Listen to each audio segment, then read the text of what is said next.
Bonjour à tous. Je me présente, Nadia Orubello, directrice relations avec les membres et partenariats, Chambre de commerce du Montréal métropolitain.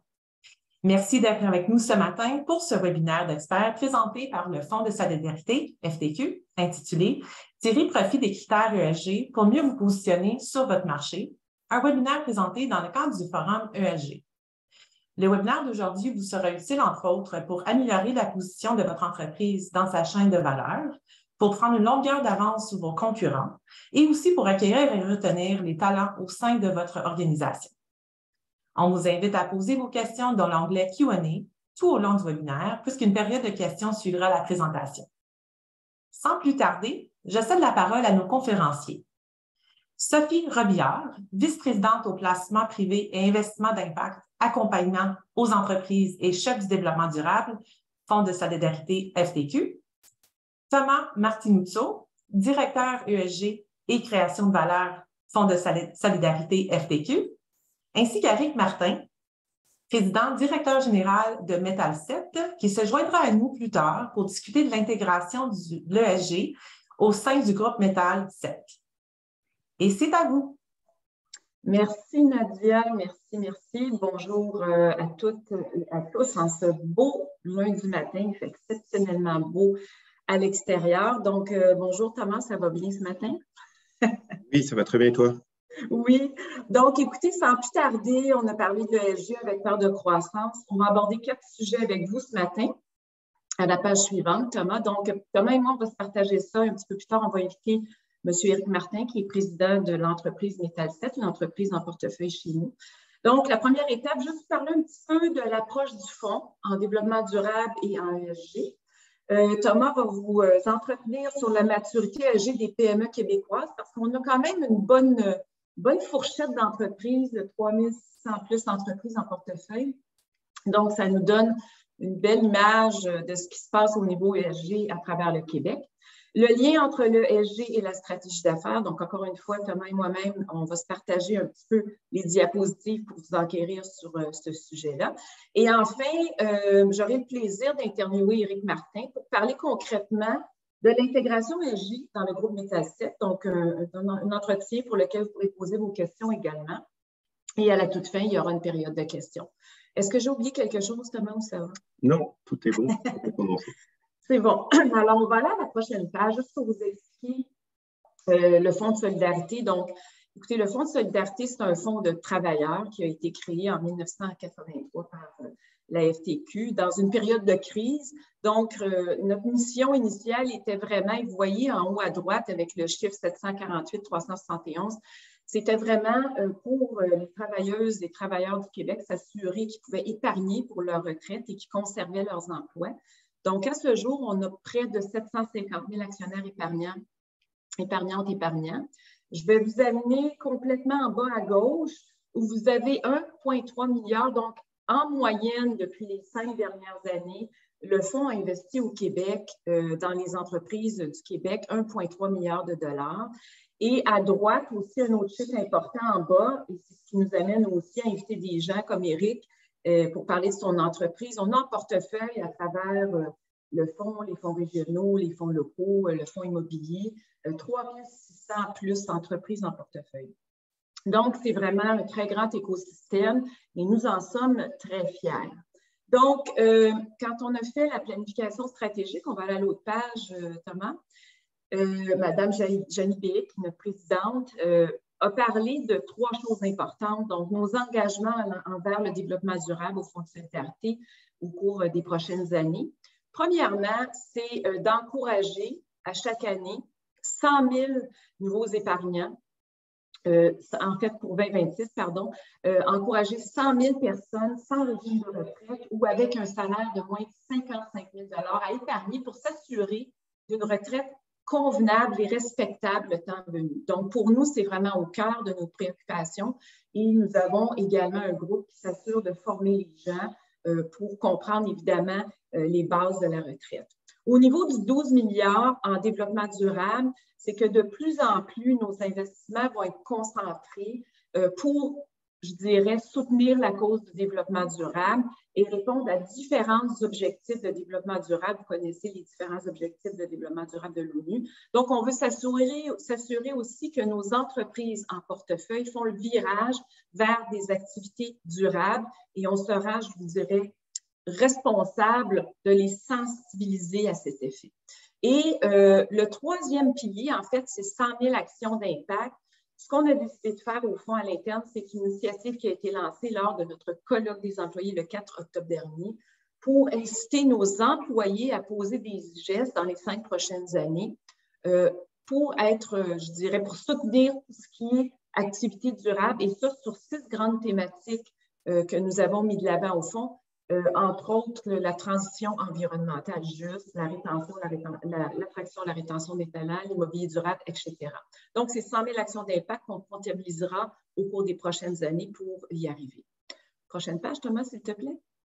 Aujourd'hui, ce qu'on va vous parler, c'est l'intégration des facteurs ESG. Donc, nous, on a commencé, et Thomas va pouvoir vous en parler plus en détail, à intégrer, bon, dans chaque transaction, il y a une analyse de risque auprès des entreprises qui sont sous évaluation. Donc, ce qu'on regarde, c'est qu'on va regarder en termes de politique et de pratique au sein des entreprises partenaires au niveau environnemental, social et de gouvernance. Si je parle un petit peu d'environnement, ici, c'est applicable pour le secteur d'activité de l'entreprise. Est-ce qu'elle a des politiques ou elle a eu des problématiques au niveau des changements climatiques, de la qualité de l'air, de l'utilisation de l'énergie, de l'eau? Est-ce que ces produits ont des bénéfices verts? Est-ce que c'est juste l'éco-blanchiment ou c'est véridique et c'est prouvé? Au niveau de la société, on l'a toujours fait depuis la création du fonds, c'est toujours préoccupé du bilan social de nos entreprises partenaires. Donc, on va regarder vraiment les conditions de travail, l'attraction, la rétention de talent, diversité et inclusion au niveau d'un comité de direction. On va regarder aussi, évidemment, la relation que nos entreprises ont avec leurs sous-traitants pour s'assurer qu'ils respectent également des bonnes pratiques et des bonnes politiques au niveau ESG. Et enfin, tout le volet gouvernance, qui est le côté éthique en affaires. On va également regarder, par exemple, sur un conseil d'administration, est-ce qu'il y a de la diversité? Est-ce que, par exemple, il y a des politiques en cybersécurité? Et, je dirais, tout ce qui est continuité des affaires. Donc, on l'a pris d'un point de vue gestion des risques, mais au niveau du Fonds de solidarité, on est allé plus loin. Et ce qu'on a voulu faire, c'est vraiment l'amener en mode création de valeur. Donc, ce qu'on fait, c'est qu'on ne garde pas uniquement les résultats des vérifications diligentes pour nous. On les partage en post-investissement après la transaction avec nos entreprises partenaires et on leur dit, si vous voulez, on va vous accompagner, on va vous aider à mettre en place les opportunités qu'on a identifiées lors de notre vérification diligente ESG pour vous permettre de vous positionner avantageusement dans le marché. Donc, on va travailler entre autres sur la stratégie. Éric va vous en parler tantôt. Intégrer dans tout ce qui est plan stratégique de votre entreprise, un objectif au niveau ESG ou développement durable. Au niveau de la gouvernance, on fait énormément, je dirais, de structures formelles de gouvernance parce qu'on sait dans la PME du Québec, souvent, c'est très informel. Donc, on va structurer ça, soit au niveau du CA, des sous-comités du CA ou encore d'un comité de direction. Éric va vous en parler aussi. Gestion environnementale, on fait des bilans d'efficacité énergétique pour identifier des zones d'opportunité peut-être de réduction des coûts, mais pour vraiment utiliser de manière plus judicieuse l'énergie et également des visions environnementales. Offre et expérience centrée client. On parle beaucoup de produits verts, on parle d'être centré sur les clients. Donc, on travaille à ce niveau-là aussi. Expérience employée. Tout ce qui est le volet social, je vous en ai parlé tantôt, ça préoccupe le fonds, ça nous préoccupe pour nos entreprises partenaires étant donné la pénurie de main-d'œuvre. Donc, on va faire beaucoup, je dirais, de bilan de santé, de propositions de valeur employée. On va même intervenir au groupe, avec notre groupe de centre de formation économique auprès de travailleurs et travailleuses des fois pour faire des groupes de discussion.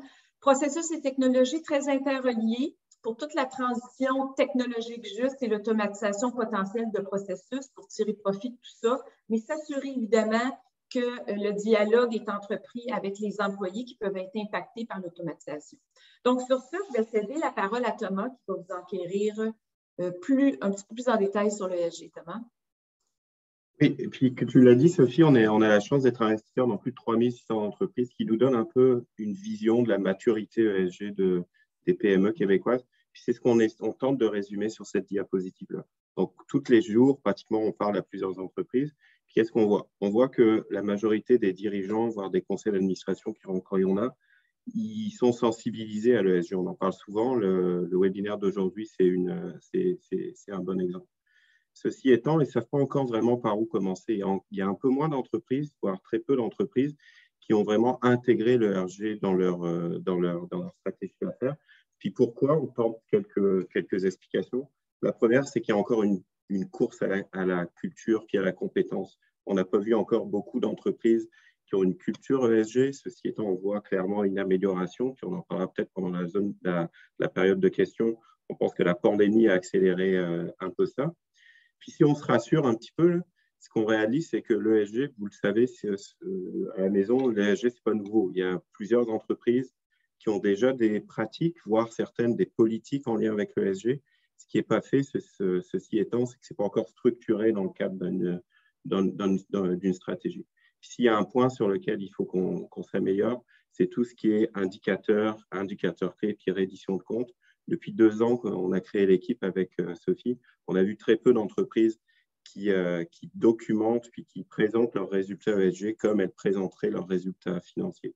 Ça va s'améliorer, notamment avec l'émergence de standards.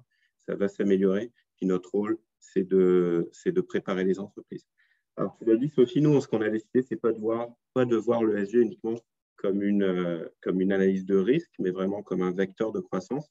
Donc, on s'est donné une mission, au fond, d'accompagner nos entreprises à améliorer leur maturité ESG. Puis, dans les prochaines minutes, avant de rejoindre ou que Eric nous rejoigne, ce qu'on vous propose tous les deux, c'est une petite méthodologie en 5 étapes qui vont vous permettre d'améliorer vos pratiques puis votre maturité ESG. Alors, la première question qu'on va se poser, c'est comment est-ce qu'on peut identifier les enjeux ESG qui nous sont propres. Ensuite, comment est-ce qu'on peut évaluer nos pratiques ou nos politiques ESG, puis voir est-ce qu'il y a des opportunités reliées à celles-ci. Ensuite, et c'est Sophie qui va vous parler de ça, comment est-ce qu'on intègre les opportunités ESG dans notre stratégie d'affaires.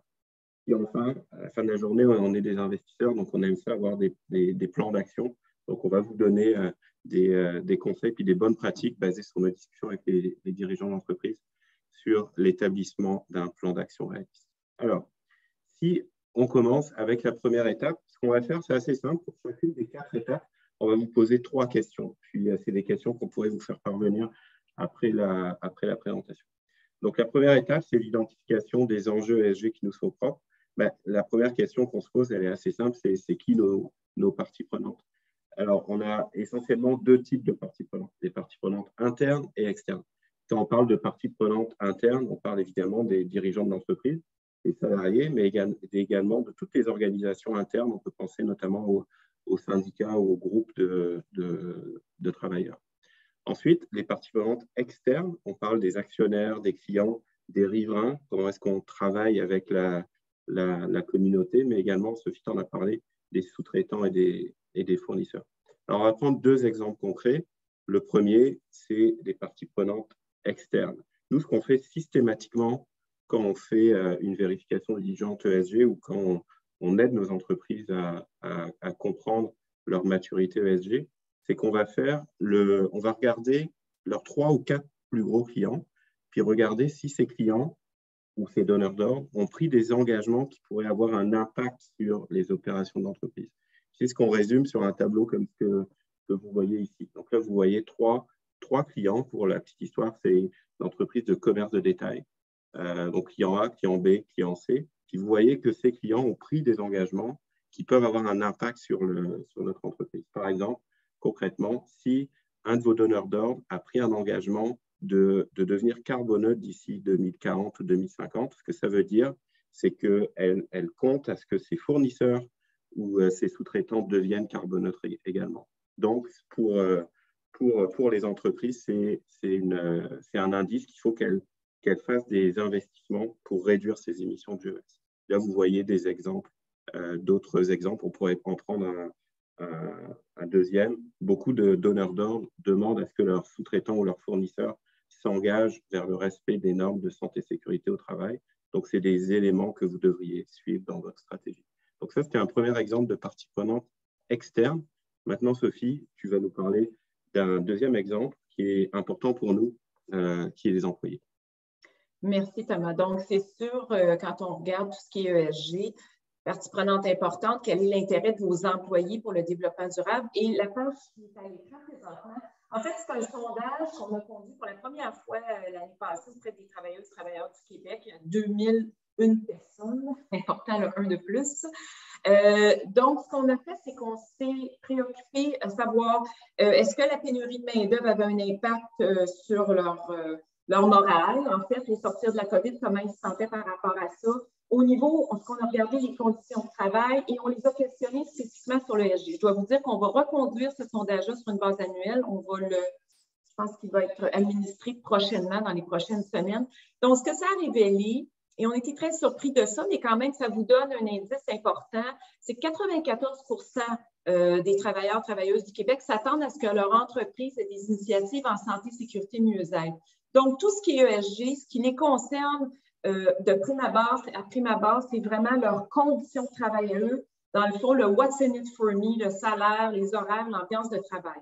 Ce qui rend d'autant plus important de votre côté au niveau des entreprises de mettre ce que vous faites de l'avant parce que ça attire les talents, évidemment, tout ce qui est proposition de valeur employée.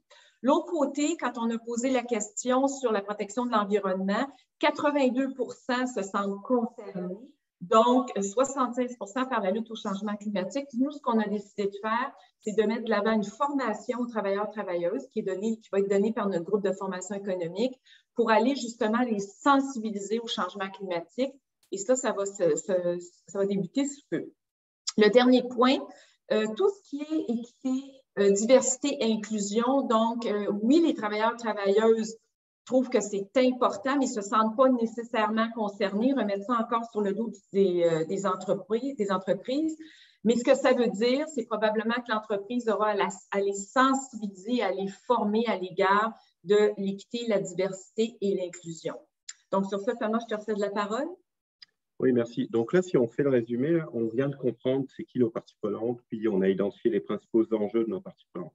Maintenant, dans la deuxième étape, on va regarder comment est-ce qu'on gère ces enjeux-là. Donc, la première question qu'on va se poser, c'est quelles sont nos pratiques ou nos politiques en place pour mitiger ces enjeux-là. Puis on vous propose un outil que vous pourriez réutiliser. Une fois par année, vous pourriez très bien décider sur une page de préciser ici quels sont vos principaux enjeux environnementaux, sociaux et de gouvernance. Puis vous posez la question pour chacun de ces enjeux-là, est-ce que la manière dont je gère le risque est satisfaisante et améliorée ou est non satisfaisante? Puis ce genre de diapositive-là, vous pourriez très bien présenter à un conseil d'administration, un comité de direction, voire à un comité d'audit si vous en avez. Je vous donne un exemple concret d'un outil qui est assez simple, que vous pouvez utiliser pour commencer à partir votre analyse.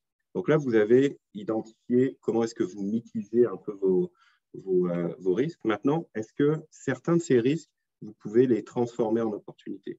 Alors, c'est plus à démontrer, là, s'il y en a encore devant leur écran qui le doutent, c'est démontré par plusieurs analyses, voire il y a même des méta-études qui ont été faites. Les entreprises qui gèrent leurs enjeux ESG, c'est des entreprises qui sont plus rentables, qui sont plus efficaces. Là, on montre des données qui sont sur des entreprises publiques.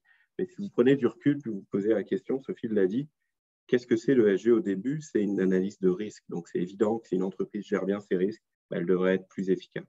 Donc, c'est ça qu'il faut que vous gardiez en tête.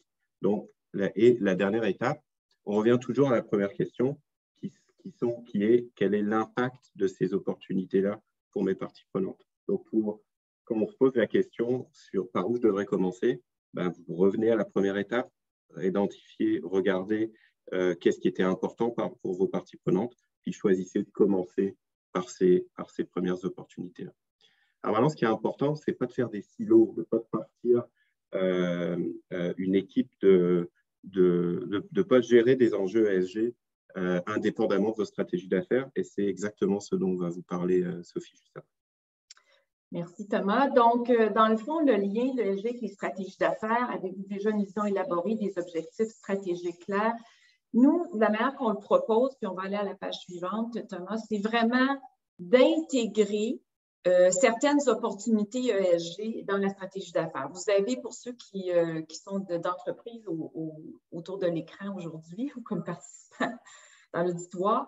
Donc, dans le fond, ce qu'on dit, c'est que l'entreprise a peut-être déjà une vision stratégique. Si vous avez un exemple concret, là, très, je dirais, un sommaire très à haut niveau, mais dans le fond, c'est une entreprise qui désirait intégrer l'ESG à travers ses différents leviers stratégiques. Donc, cinq grandes orientations stratégiques à travers lesquelles on retrouve des éléments de ESG pour améliorer les pratiques ou les politiques au niveau environnemental, social, de gouvernance. Donc, c'est une façon de le faire, c'est-à-dire qu'on a déjà une feuille de route, on a déjà des orientations stratégiques, mais on vient y intégrer une perspective ESG et on l'intègre à même la stratégie d'affaires.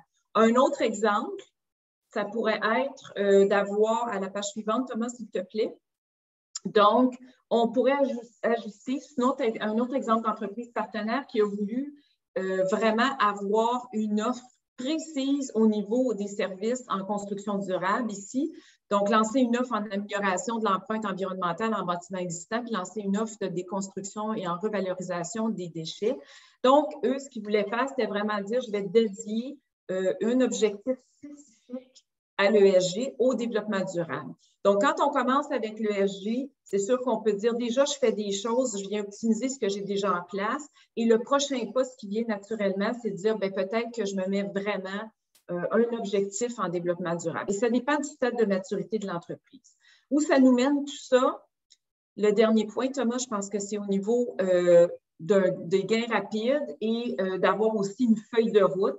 Donc, ce qu'on dit souvent, c'est d'arriver, de regarder les opportunités. Il y a des choses que les entreprises font déjà qui ne savent pas que c'est vraiment des bonnes pratiques au niveau du S, par exemple. Et puis, dans le fond, il y a quelqu'un qui est parti du webinaire, je ne sais pas si je me trompe. Donc, dans le fond, ce que c'est d'avoir une feuille de route, d'intégrer les opportunités à même la feuille de route des projets stratégiques.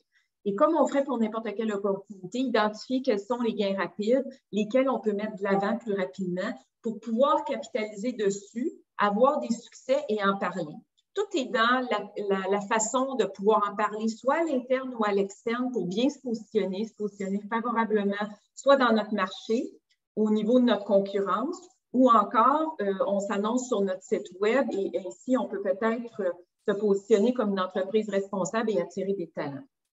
Je pense, Thomas, est-ce qu'il y a une autre diapo? Donc…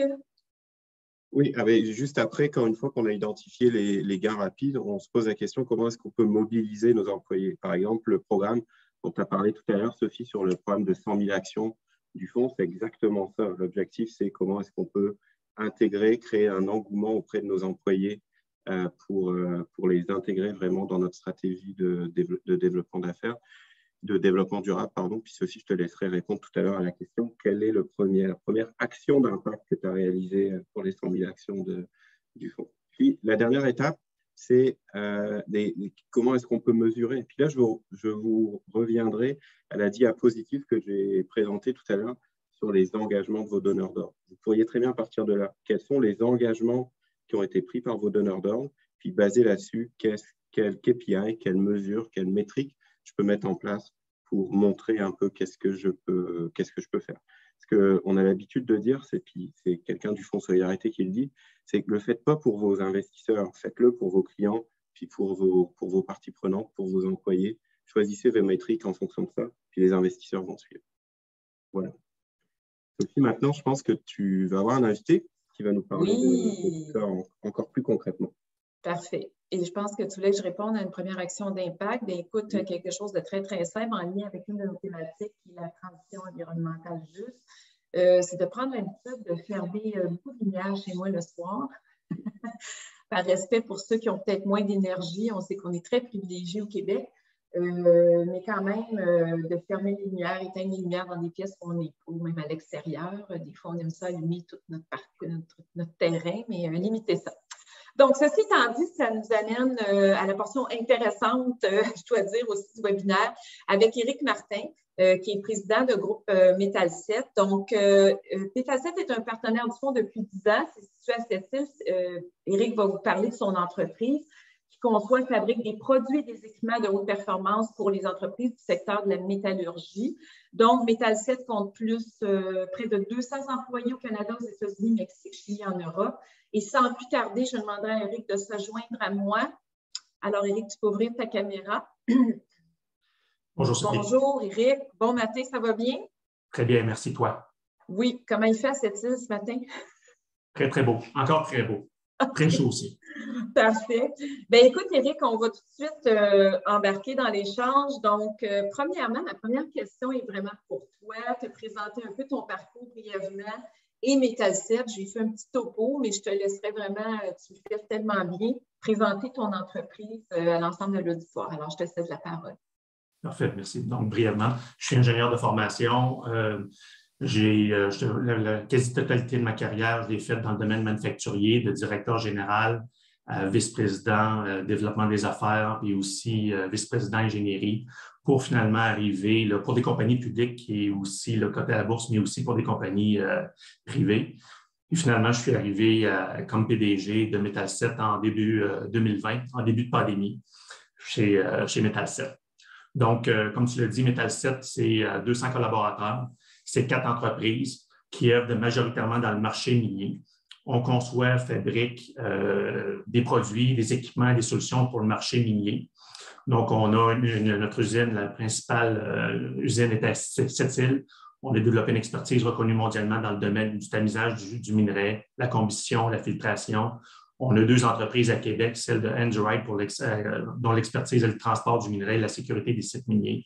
Mégatraction, dont on fabrique des systèmes de lavage pour soulever des équipements. On a notre parc de location d'équipements, qu'on fait des locations en Amérique du Sud, en Amérique du Nord, en Australie, etc. Et finalement, on a fait une acquisition dernièrement au Minnesota pour une fonderie spécialisée dans les pièces d'usure et de remplacement. Je vous dirais que une de nos forces, on a 2 forces, mais une de nos forces est une force, on a un groupe de vente qui est direct. Donc, on a un bureau commercial en Inde. L'Inde est un grand marché en expansion pour nous autres. On a une présence en Australie, au Brésil, au Chili, au Mexique, aux États-Unis, bien sûr, et en Europe. Donc, notre force directe nous permet de développer notre propre proposition de valeur et de mettre de l'avant notre expertise pour se démarquer avec nos compétiteurs à l'international. Donc, super intéressant. Merci pour le bon topo. Écoute, deuxième petite question.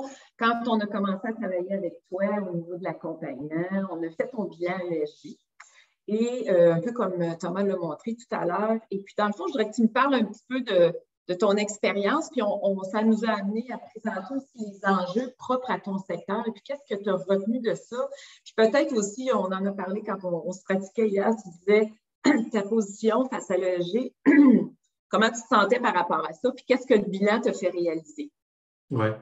D'abord, le secteur minier, là, pour nous, là, c'est principalement, ça inclut aussi nos clients qui sont dans le sable bitumineux et les alumineries. Donc, qui n'ont pas nécessairement une bonne presse au niveau environnemental, puisqu'ils génèrent une bonne partie des gaz à effet de serre. Donc, ça nous a amené à se poser des questions dans les dernières années, puis ça fait une pression sociale. Puis nos clients nous ont fait sentir justement qu'ils voulaient diminuer leur impact environnemental. Donc, vers la mi-2021, on a fait une démarche avec le fonds à travers Astuce dans le but d'avoir notre bilan ESG pour Métal 7.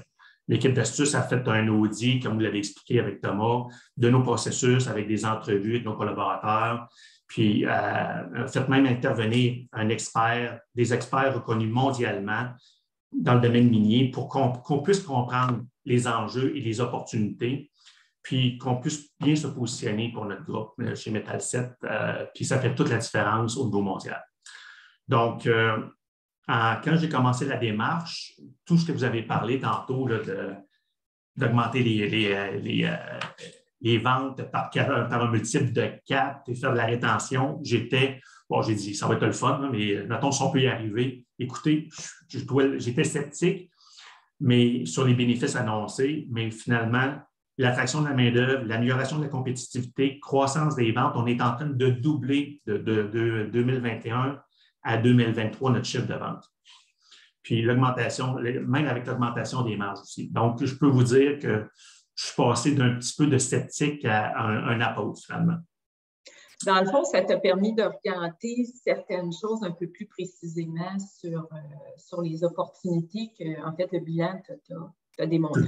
Exactement. Donc, vous nous avez l'astuce encore, nous a fait un bilan, un dashboard qui faisait état des pistes d'amélioration au niveau environnement, social, gouvernance, comme vous l'avez montré. Ce qui est intéressant, c'est que là, maintenant, là, on a un plan de travail avec toutes les actions qui nous permettent, un plan triennal, puis même les quick wins qu'on peut faire justement à court terme. Donc, pour nous, on est déjà en action. On avait commencé la démarche en juillet 2021 et on est déjà en action, puis on voit déjà les bénéfices présentement. Parfait. Il y a un volet qu'on avait regardé spécifiquement, Éric, je me souviens, tu avais déjà fait ta planification stratégique. Tu voulais qu'on intègre, qu'on te propose d'intégrer un objectif spécifique à l'ESG là-dedans. Et ce qui te préoccupait beaucoup, c'était de l'intégrer dans tes instances de gouvernance. Parce qu'à la base, je pense que tu posais la question, est-ce qu'on fait un comité ESG à part? Et j'aimerais que tu nous parles un petit peu de ce qu'on avait fait pour toi et comment tu l'as présenté. Et puis aujourd'hui, comment tu l'opérationnalises un peu à ce niveau-là dans tes instances? Oui, c'est vrai que au départ, dans mon esprit, là, je voulais mettre en place un comité ESG à part entière, donc un autre comité qui monopolise encore des ressources puis du temps. Finalement, avec la proposition là, du fonds, on a fait toute une démarche, on a intégré tous ces principes-là à travers les instances en place, autant au conseil d'administration, les sous-comités, comités d'innovation, que ça l'a apporté beaucoup, comité exécutif et comité stratégique. Donc, aujourd'hui, on est déjà en action. Et ça porte fruit encore une fois. Donc, vous avez certains échanges, parce que dans le fond, nous, ce qu'on disait, c'était une perspective ESG, l'amener dans la prise de décision.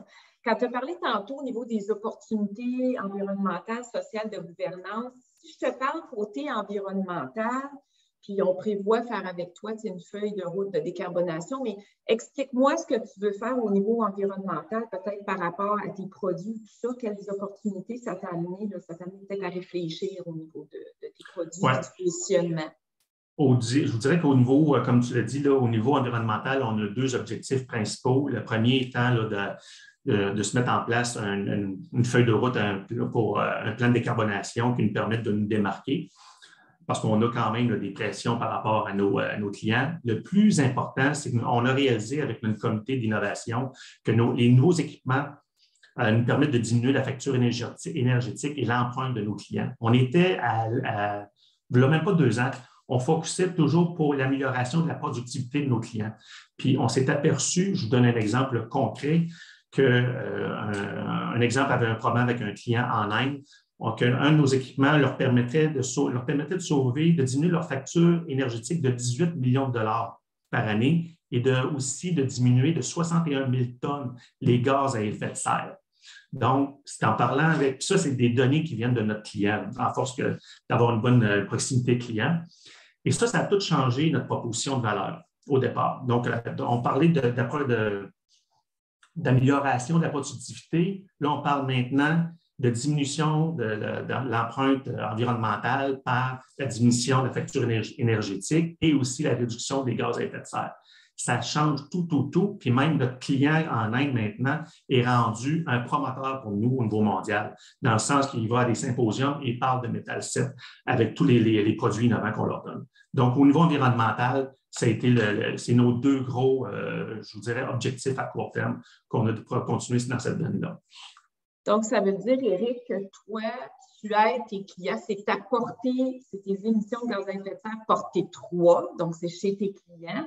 Et puis, dis-moi, comment tu vas faire, parce que, tu sais, on en a parlé aussi quand on se pratiquait cette semaine, le défi est d'aller chercher l'information auprès de tes clients et de savoir exactement combien ils peuvent sauver, parce que pour toi, quand on parlait tantôt d'éco-blanchiment, c'est de s'assurer que si tu veux présenter ces bénéfices-là de ton produit, il faut que tu aies de la donnée. Donc, tu peux-tu juste nous parler du défi et comment tu vas t'arranger avec tes clients pour aller chercher cette information-là pour dire ça permet de sauver en temps et tant de pourcents. Fait que ça, c'est un enjeu aussi, de s'assurer que vous n'êtes pas n'importe quoi. Oui, exactement. Il faut faire attention à l'éco-blanchiment, comme tu dis. Nous, on s'assure de travailler avec le client en amont. Donc, on récolte, on va chercher beaucoup de données initialement. Donc, on a notre équipe d'ingénierie, on a une équipe technico-commerciale qui travaille, qu'on va aussi chercher quelle est la consommation d'énergie qu'ils ont au départ avant qu'on fait l'installation de nos équipements. Et de là, par la suite, on travaille avec eux pour recevoir une fois sur une base de 6 mois et même 12 mois par la suite, de voir quels sont les bénéfices qu'ils sont capables d'en trouver. Puis, ils sont capables de les communiquer. C'est une entente qu'on a dès le départ avec le client.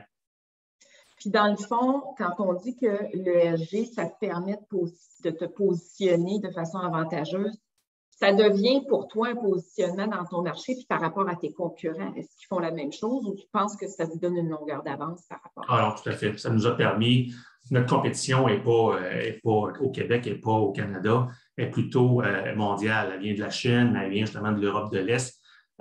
Donc, c'est vraiment, le pas qu'on prend d'avance depuis les 12 derniers mois nous permet de se différencier par rapport à la compétition à l'international. Ça, c'est clair. Puis, on travaille avec toute notre équipe. On a eu un gros meeting des ventes récemment au Québec. On a fait venir tout le monde. Et c'est sur cette proposition de valeur qu'on revoit tout et non pas parler, comme je disais tantôt, là, c'est de revoir quand même notre positionnement pour l'amélioration de la baisse, de la réduction de l'empreinte environnementale de nos clients. Parfait. Fait que dans le fond, quand on parle globalement, on a fait le bilan. Au niveau gouvernance, tu as intégré ça dans tes structures, dans tes instances, tu le mets en pratique.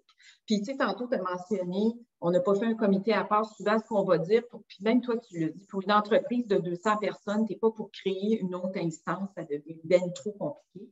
Donc, au niveau gouvernance, ça a été adressé. Au niveau environnemental, et pour vous, on avait fait aussi un bilan énergétique, ça vous a permis de sauver des coûts, mais aussi de positionner vos produits, tout ce qui est gestion de la portée 3 des émissions de nos clients. Puis si on terminait avec le volet social, tout ça, ça vous positionne comme une entreprise plus responsable dans votre domaine. Comment tu le vois par rapport à ta marque employeur, puis comment tu peux voir ça, puis quels sont les enjeux justement dans ton domaine pour attirer des talents, si on pouvait terminer avec ça? Oui, comme je l'ai dit, je ne voyais pas toute l'opportunité qu'on avait pour faire baisser justement l'empreinte environnementale de nos clients. Puis ça nous a amené à se reculer un peu puis démontrer l'impact, tout l'impact environnemental qu'on avait pour diminuer avec nos nouveaux produits. Donc ça, on apporte ça sur notre marque employeur dans un contexte de pénurie de main-d'œuvre avec nos concepteurs, nos ingénieurs, tout. Bien, on peut attirer des nouveaux talents parce qu'ils sont soucieux, sont sensibles à ces choses-là. Fait que on n'avait pas réalisé ça, puis depuis peut-être 6 mois, on met ça en branle, puis je vous dirais que dernièrement, on a fait l'acquisition de nouveaux talents, là, de beaucoup, et ça traînait. Puis on en a de plus en plus, ça arrive présentement. On rajoute maintenant des nouveaux bureaux, ça arrive dans les prochaines semaines même aussi à nos bureaux de Québec. Puis il y a aussi, juste pour finir, au niveau gouvernance, on en a parlé, on a instauré ça au niveau de gouvernance, mais aussi tout l'aspect, vous aviez fait des constats au niveau de cybersécurité, puis on a fait beaucoup d'améliorations aussi pour diminuer nos risques d'intrusion depuis le mois de septembre passé, depuis de septembre 2021. Fait que ça nous a aidé énormément, puis on s'est vraiment protégé parce qu'on avait eu des intrusions avant ça, au début 2021.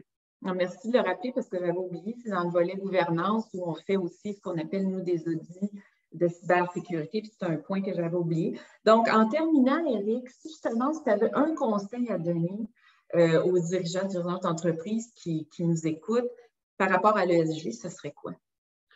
Écoutez, juste basé sur le scepticisme un peu que j'étais, on avait une volonté chez Metal 7, du groupe Metal 7 d'aller de l'avant, mais les bénéfices qu'on en retrouve présentement à seulement 1 an après le début de nos activités sont tellement probants que je vous dirais il faut aller de l'avant pour se démarquer face à la compétition, pour être plus attractif pour les jeunes talents. Je pense que pour nous autres, c'est même plus une question qu'on se pose, donc c'est même une recommandation, aller de l'avant là-dedans.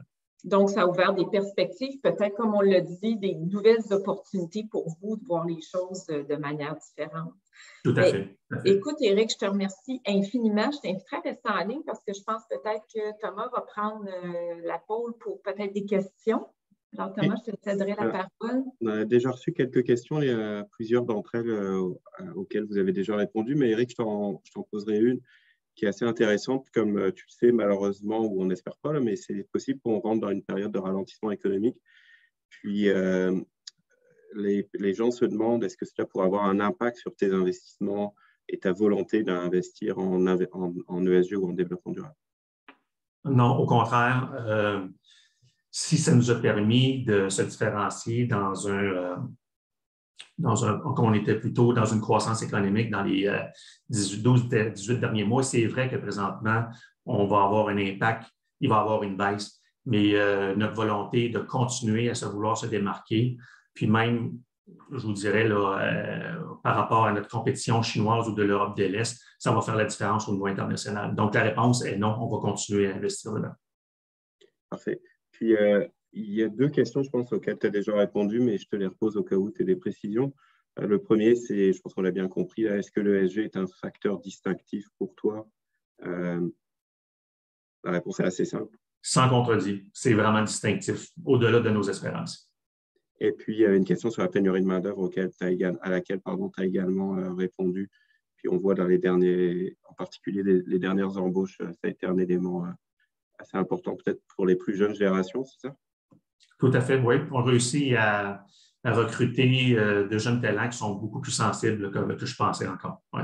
Vous l'avez vu, je pense que c'est 84% là, qui ont cette sensibilité-là. Là. J'étais complètement dans l'ignorance quand on a commencé le processus avec vous là, pour le processus là, de ESG. Oui. Parfait. Ben, on a fait le tour des questions. Je ne sais pas si Sophie et Eric, vous voulez rajouter un élément? Non, moi, ça va pour moi. De toute façon, s'il y avait d'autres questions, je pense qu'on vous encourage à les poser. Moi, je tiens à te remercier, Eric, parce que vraiment, ça a été, de toute façon, on travaille encore avec toi. On t'accompagne, juste pour le bénéfice des gens. Astuce fait partie de notre vice-présidence, donc c'est un groupe au niveau de l'accompagnement. Et puis, à ce jour, on a fait, je dirais, au-dessus de 220 accompagnements dans plus de 120 entreprises à travers le Québec dans notre portefeuille. Mais Eric, je tiens à te remercier infiniment. Et puis, je suis persuadée que tu pourrais être un exemple concret pour beaucoup d'autres PDG d'entreprises. Et sur ça, je recéderai peut-être la parole à Nadia pour conclure. Merci Thomas, comme toujours, de m'accompagner dans ces événements. Merci Eric, bonne fin de journée. Merci, Nadia. Merci beaucoup. Merci à tous. Au revoir. Merci beaucoup, Sophie, Thomas et Eric pour ce webinaire et la discussion qui était super intéressante. Merci à vous tous aussi. Petit détail que nous allons partager une version épurée de cette présentation avec vous dans un courriel qui va suivre d'ici demain. Et puis, sur ce, je vous souhaite une excellente journée et une bonne semaine. Bonjour à tous.